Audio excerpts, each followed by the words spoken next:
अकेला ही चला था मंजिले जानिब की ओर, लोग जुड़ते गए और कारवां बढ़ता गया।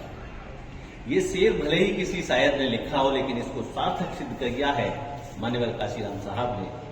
15 मार्च सन 2024 को मान्यवर काशीराम साहब की 90वीं जन्मोत्सव समारोह को डॉक्टर अम्बेडकर बुद्ध विहार नंगला रती लाइन पर टूला पर बहुत ही हर्षोल्लास के साथ बनाया गया, जहां पर सैकड़ों की संख्या में मान्यवर काशीराम साहब को पुष्प अर्पित करते हुए उनकी जन्म जयंती बड़े धूमधाम के साथ मनाई गई।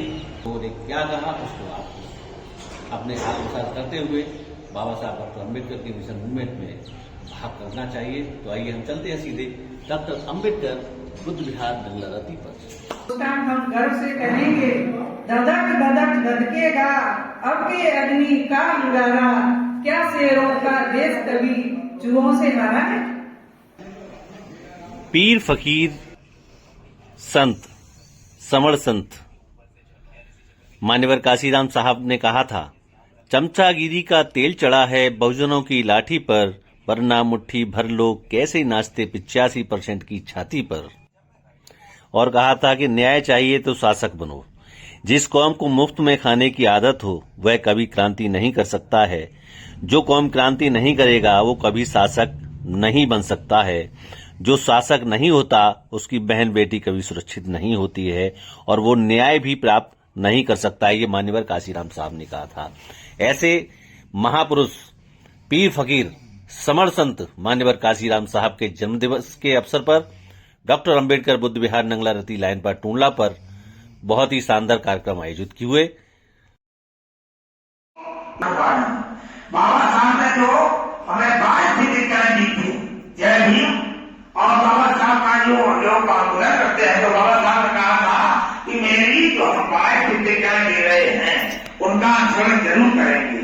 मैं आपको बड़ी प्रैक्टिकल बोल रहा हूँ, इस चीज के लिए मैं इसलिए बोल रहा हूँ, मैंने 1970 में अपने गांव भैरवनी में बहुत सम्मेलन बुलवाया था, जिसको ये लोग जो बाहर से आए 3% इन्होंने मंदिरों में चुम्बकें लगवाई, बहुत बड़ी बड़ी अनेक चुम्बक लगवा करके वहां सारे दिन को देवता डाल दिए और भगवान डाल दिए, और हमारे लोगों से कहा देखो उनमें शक्ति नहीं है तो ये लड़के कहते हैं। और महमूद काशीराम ने एक बात कही कि ब्राह्मण बनिया ठाकुर चोर बाकी सब डीएसपी। इस नारे से उन्होंने शुरुआत की और उनका एक नारा था कि जो जमीन सरकारी है वो जमीन हमारी है। और जब 95 में गवर्नमेंट बनी, बहन मायावती मुख्यमंत्री बन गई, तो उन्होंने कहा कि जो जमीन सरकारी है वो जमीन तुम्हारी है। क्या कहा? वो जमीन तुम्हारी है। उन्होंने कहा जब बेटा लिए गवर्नमेंट से, तो उन्होंने देखा कि 88% जमीन इस देश के ठाकुरों पर थी, हमारे लोगों पर 0.1% जमीन नहीं थी। और उन्होंने वो जमीन को जो बाबा साहब ने कभी कहा था 1946-47 में देश आजाद होने के बाद, वो जमीन को हमारे लोगों को बांट दिया। और आज आप ताज्जुब करेंगे, इस बात को आप सत्य नहीं माने, लेकिन एक शेड्यूल कास्ट के परिवार को 20-20 बीघा जमीन जब मायावती मुख्यमंत्री बनी उत्तर प्रदेश की, तो उन्होंने लोगों को ऐसी जमीनें दी। जिन लोगों के पास एक कूड़ भी जमीन नहीं थी, 1 फीट जमीन नहीं थी, ये काम माननीय काशीराम जी ने बहन मायावती से करवाया और 1.5 लाख गुंडों को जेल में डलवा दिया। और दूसरी बार जब मुख्यमंत्री मायावती बनी 97 में, तो काशीराम ने कहा कि कुछ काम को मायावती कम कर देगी और कुछ काम मायावती के शपथ लेते ही कम हो जाएगा। कहने का आशय, उन्होंने उस गुरुचंद और हरिचंद जो बंगाल में हुए थे, जिनको मथुआ, नमसूत्र और चांडाल बोला जाता था, बाद में उनको नमसूत्र कहा गया, उनके भी चित्र और प्रदर्शनियां माननीय काशीराम जी ने लगवाई। काशीराम जी ने वो काम किया इस देश में कोई कर नहीं सकता। लोग कहते हैं वो बौद्ध नहीं थे, मैं आपको बताता हूं कि कैसे बौद्ध नहीं थी। बौद्ध केवल एक पट्टा लेकर के कोई बौद्ध नहीं बनता, केवल बौद्ध का पट्टा लेकर के कोई बौद्ध नहीं बनता। बौद्ध वो होता है जो बुद्ध की विचारधारा पर जीता है। क्योंकि उन्होंने ये कहा था कि मैं भारत में सम्राट अशोक का शासन देखना चाहता हूं। ये किसने कहा? ये मान्यवर काशीराम ने कहा था। मैं नहीं कह रहा, मैं तो आपको बता रहा हूं। तो आप कैसे बुद्धिस्ट मानेंगे? और जब वो इस देश के प्रदेश की मुख्यमंत्री मायावती बनाई, तो सबसे पहले 17 जिले उन्होंने बनवाए और 17 जिले के 17 जिलों के नाम हमारी बौद्ध परंपरा के ऊपर, हमारी संस्कृति के ऊपर उन्होंने रखे।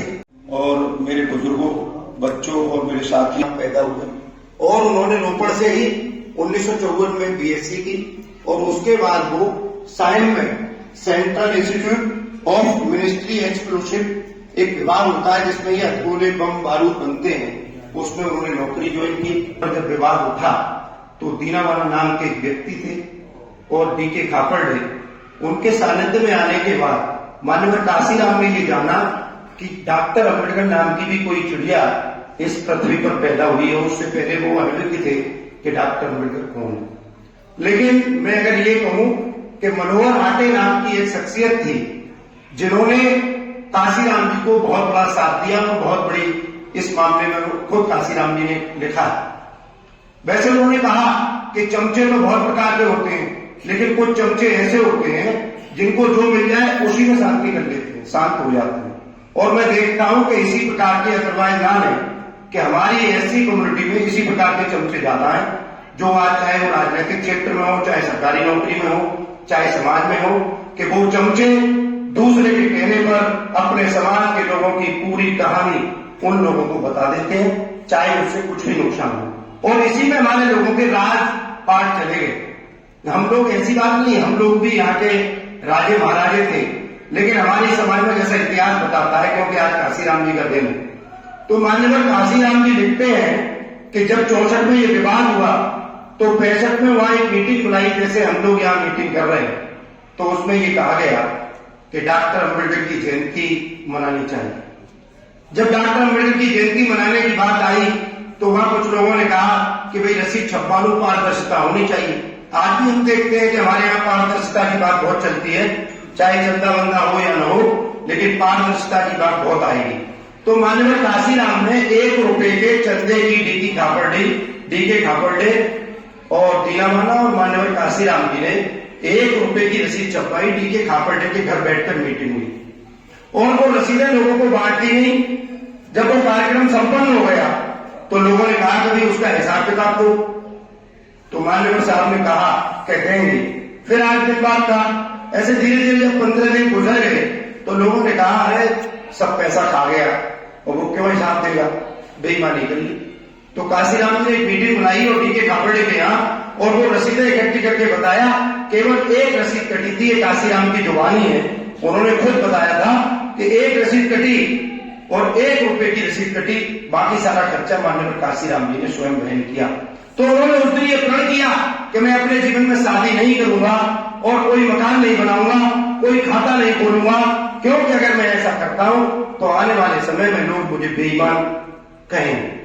दूसरी बात यह है कि जब दीनावाला ने डीके खापड़े ने उनको किताब दी जिसको इनिशिएशन ऑफ कास्ट कहते हैं, जात विच्छेद कहते हैं, जो 1936 का डॉक्टर अम्बेडकर का भाषण जात पात तोड़क मंडल में जो आयोजित किया गया था, और उसमें उनसे कहा गया, जो संतराम पिए थे, तो उनसे कहा गया, और परमानंद राय जिन्होंने उसकी स्थापना की थी कि इसमें से ये शब्द निकाल दो, वो तैयार नहीं हुए।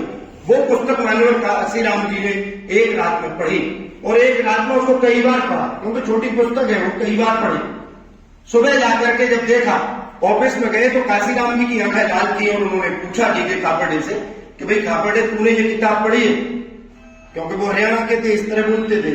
तो उन्होंने उनसे भी कहा दीनावाला से कि आपने पढ़ी है कि पढ़ी है, तो उन्होंने कहा तुम लोगों ने नहीं पढ़ी। इस किताब को पढ़कर के मुझे सारी रात नींद नहीं आई और आज के बाद मैं नौकरी नहीं करूंगा। ये प्रण उस महामानव ने लिया और उन्होंने कहा कि आज के बाद मैं अपनी नौकरी नहीं करूंगा। वो एक अलग बात है, केस लड़ा के लड़ा, उसमें नहीं जाएंगे। लेकिन मैंने एक पुस्तक में मैंने पढ़ा था कि माननीय काशीराम की 80 और 81 में लुधियाना में सतपाल जी थे जो सोशल वर्कर थे, जैसे अपन लोग सब काम करते हैं, उनके घर हो गए और जहां स्टेशन पे उतरे वहां से उनके घर पे जाने के लिए रिक्शे वाला 3 रुपए मांग रहा था और काशीराम की जेब में केवल 50 पैसे थे। तो उन्होंने रिक्शे वाले से कहा कि भाई मेरे पास तो 3 रुपए है नहीं, 50 पैसे। उन्होंने कहा अपना काम कर, 50 पैसे तो लंबा चला जाए के लिए हमसे रिक्शे की जरूरत। उन्होंने कई रिक्शे वालों से बात की। फिर काशीराम जी पैदल चले, गर्मी का महीना था, जून का महीना था, जैसा उन्होंने लिखा। जब वो रास्ते में जा रहे थे तो एक उनकी जो हवाई चप्पल थी, जनरली वो हवाई चप्पल पहनते थे, टूट गई। तो एक चप्पल उन्होंने हाथ में पकड़ी, या रखी होगी जैसे भी, और वो चलते रहे। तो दूसरा रिक्शे वाला मिला, उससे पूछा भाई कितने पैसे लेगा, तो उन्होंने कहा 1.5 रुपए लूंगा। उन्होंने कहा भाई 50 पैसे, उन्होंने कहा भाई हम नहीं जाएंगे। रिक्शे वाले ने बात ही नहीं की, वो चला गया। मेरा कहने का आशय ये है कि जब वो काशीराम जी उस सतपाल के घर पहुंच जाते हैं और जब सतपाल के घर पहुंचे तो उन्होंने पैर देखे तो उनके पैरों में छाले पड़ गए थे। ये काशीराम जी खुद कहते हैं कि उनके पैरों में छाले पड़ गए, फफोले पड़ गए। तो उन्होंने कपड़े उतारे, कपड़ों से स्मेल आ रही थी, तो सतपाल की पत्नी ने वो कपड़े लेकर के फेंक दिए और उनको सुबह मीटिंग में जाना था। जब वो सुबह उठे, अंडरवियर में भी छेदते हैं और बनियान में भी छेदते, सतपाल खुद कहता है। तो उन्होंने जब वो कपड़े फेंके, उन्होंने कहा भाई मेरे कपड़े कहाँ हैं? तो उन्होंने कहा वो तो पत्नी ने फेंक दी, उनमें तो बहुत बदबू आ रही थी और फटे हुए कपड़े थे। उन्होंने कहा भाई मुझे मीटिंग में आना है, वो कपड़े लेके आओ, मेरे पास दूसरे कपड़े नहीं। उसकी बीवी ये समझ रही थी सतपाल की कि वो दूसरे कपड़े पहन लेंगे, ये तो बेकार कपड़े हैं। सफर में आदमी जनरली थोड़े 19 कपड़े पहनता है।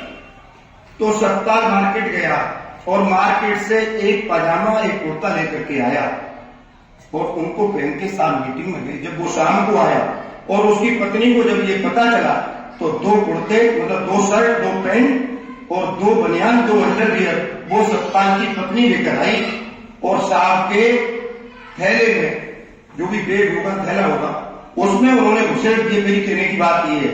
और उन्होंने पत्नी ने नाराज होकर कहा सतपाल जी की ने कि साहेब आइंदा मेरे यहाँ आओ तो ऐसे कपड़े पहन के मत आना, मैंने इसमें 2 जोड़ी कपड़े रख दिए। एक तो ये उदाहरण था। दूसरा उदाहरण ये था कि काशीराम जी को जब बंगाल में एक मीटिंग करनी थी और उस मीटिंग के लिए जब वो जा रहे थे तो जब वहां पहुंच गए तो बल्ली गा रहे थे। तो वो जो चप्पल पहने हुए थे, एक लड़का बोला कि साहब ये चप्पल अच्छी नहीं लग रही है।